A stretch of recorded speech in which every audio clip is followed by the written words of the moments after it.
তাকে কতবার বলছি আমার একা একা থাকতে ভালো লাগে না, তারপরে সে আসলো না। এখন আমার কি যে করি।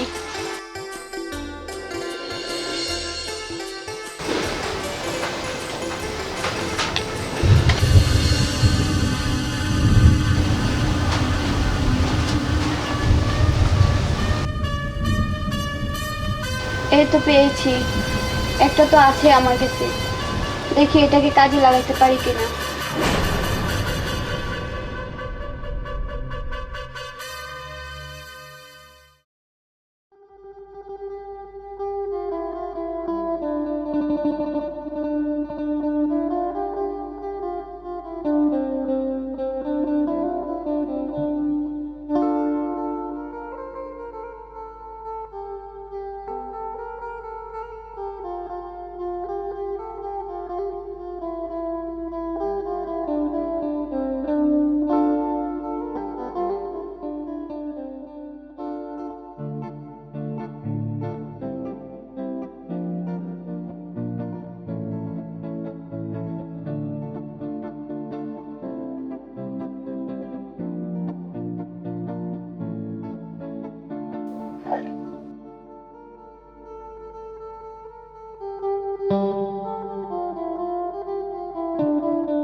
শোনো, আমাকে এখন যেতে হবে। মানে তোমাকে কি আমি যাওয়ার জন্য নিয়ে আসছি? শোনো, আজকে থেকে তুমি আমার বাসাতে থাকবে, মানে ওরা কাজে তোমাকে আর যেতে হবে না। কি বলছো রাকিব? শোনো, তুমি আমার আর 10টা কাস্টমারের মতো নেই। হ্যাঁ, আমি তোমাকে একটু ভালোবেসে ফেলেছি, কিন্তু এটা না যে আমি তোমার সাথে সংসার করবো। ঠিকই বলেছো, কিন্তু দেখো খুশি, তোমাকে ধরে রাখা বা আটকে রাখার ক্ষমতা আমার নাই।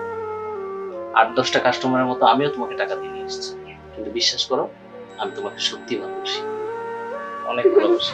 বেশ, সে কে আবার ভালোবাসে, ছাড়ো তো, আমার এখন যেতে হবে। কোথায় যাবি তুই? শোন, আমি তোকে বলে দিলাম, আমার এই দেহে প্রাণ থাকতে আমি তোকে ওই পট্টি তার যেতে দেবো। এটা কি তোমার ভালোবাসা না আমার ক্ষতি করো না?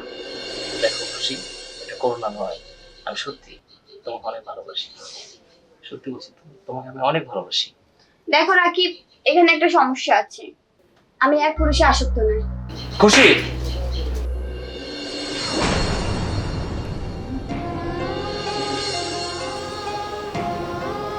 এত মেয়ে থাকতে তুমি আমার পেছনে কেন পড়ে আছো? ওইখান থেকে একজনকে বিয়ে করে নাও। আমি কি অন্য কাউকে ভালোবেসেছি নাকি?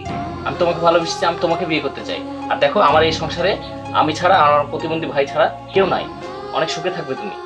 শুনো, তোমার মতন এরকম স্বপ্ন অনেকেই দেখেছে। আমি স্বপ্ন দেখাচ্ছি না, দেখো আমি কিন্তু তাদের মতো না। আমি সত্যি তোমাকে অনেক ভালোবাসি। সত্যি? সত্যি সত্যি খুশি, আমি তোমাকে অনেক ভালোবাসি।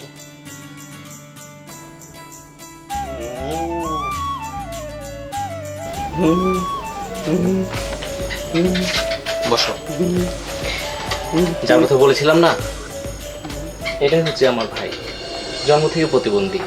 মা মারা যাওয়ার পরে আমি দেখাশোনা করি, ঠিক আছে? আমার দিক না তাকিয়ে প্লিজ আমার ভাইটার দিক তাকিয়ে থেকে যাও না এই সংসারে। চুপ করো রাকিব, তোমার ছোট ভাই মানে আমারও ছোট ভাই। আমি যতদিন আসি ওরে দেখে রাখবো এই সংসারে। এটা তোর ভাবি পছন্দ হয়েছে? শোনো ভাই, আজ থেকে এই সংসারের দায়িত্ব আমার।